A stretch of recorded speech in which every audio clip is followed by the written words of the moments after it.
네, 작두신당의 정정은입니다.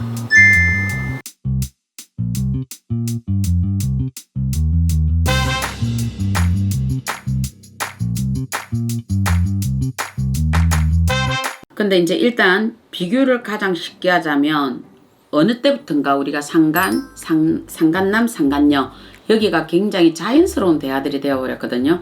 여기부터 먼저 짚고 들어갈게요. 만약 두 사람이 어찌됐든 상간이 되었든 불륜이 되었단 말이에요. 그런데 여자 집안, 우리가 부인 집안에서 우리 이 대주님이 사업을 하시는데 적극적으로 많은 어떤 도움을 주신 경우가 있을 거예요. 만약 부인 친정집에서 사업 자금을 대었다거나 부인 집안에서 친형체들이 뭘 도왔다거나 이런 경우들이 있을 거거든요. 이렇게 해서 물론 대주가 타고난 운이 있어서 자기가 사업이 어찌되었든 승승장구를 했어. 승승장구를 했는데 이 사람이 어느 날 승승장구를 하다 보니까 과거는 잊어버리고 자기 부인에 대한 이것도 잊어버리고 어느 날 새로운 여자를 이렇게 본인이 맞아들이게 되는 경우가 있습니다. 이게 이제 바로 우리가 보는 불륜, 상간 이래 보시는 건데 요 사람하고 둘이가 좋아 죽겠다고 붙어 있을 때 부인들 입장은 거의 보면 웬만하면 좀 참고 넘어가고 웬만하면 눈을 감고 넘어가는 거거든.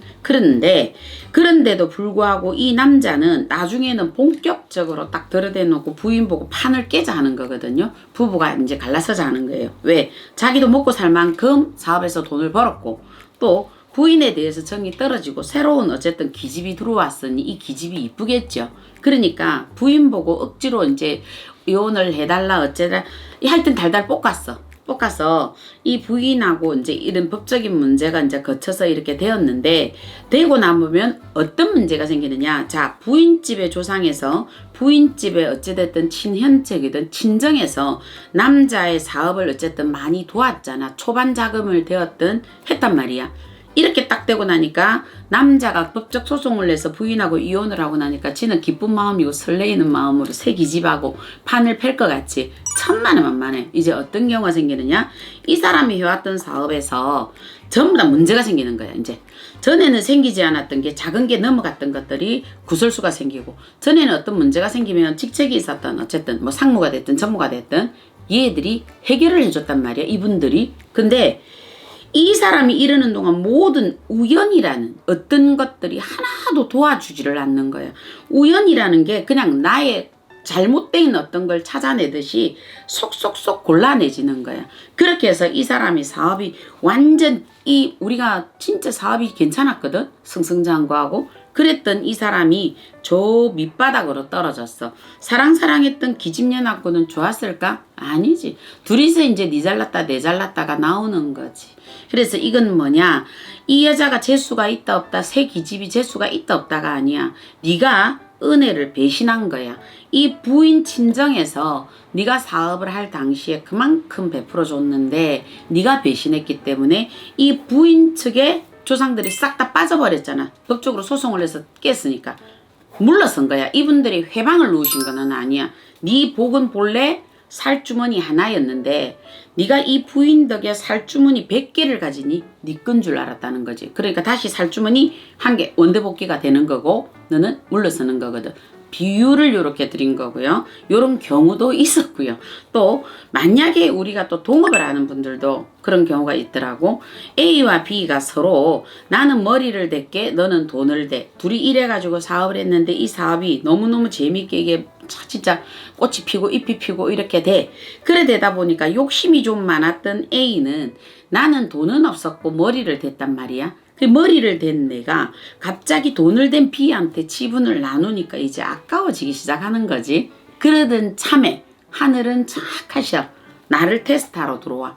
C라는 아주 괜찮은 조건의 인간이 딱 들어와 버려. 그러니까 어떻게 돼?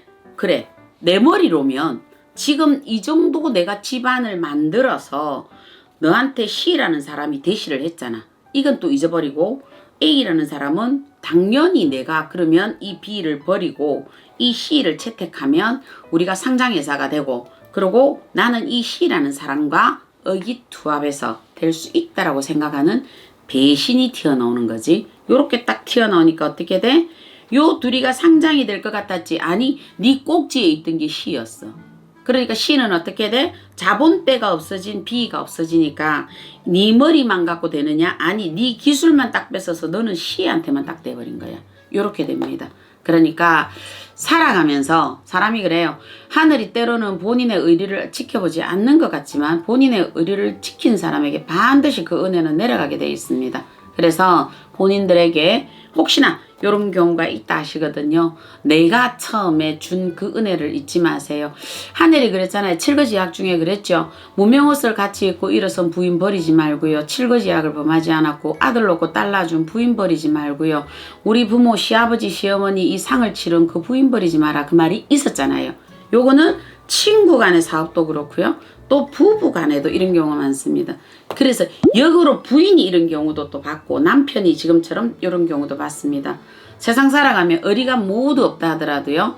마지막 남은 나 자신만이라도 의리를 꼭 지키시고요. 우리 부인을 우리가 마누라라는 표현이요. 가장 극존칭입니다. 우리가 구설하다 보면 장군 마누라 수이시라 이라고 놓으시거든요. 이건 뭐냐? 극존칭. 장군님의 극존칭 마누라입니다. 부인을 그렇게 극존칭하고 사셨으면 더욱더 승승장구하고요. 밖에서 본 여자는 아무리 꽃과 같은 여자라 할지라도 조금 전에 말씀드렸죠. 기집년은 기집년에 그치지 않는다는 것을 주의하셨으면 좋겠습니다. 네, 작두신당의 정정은이었습니다.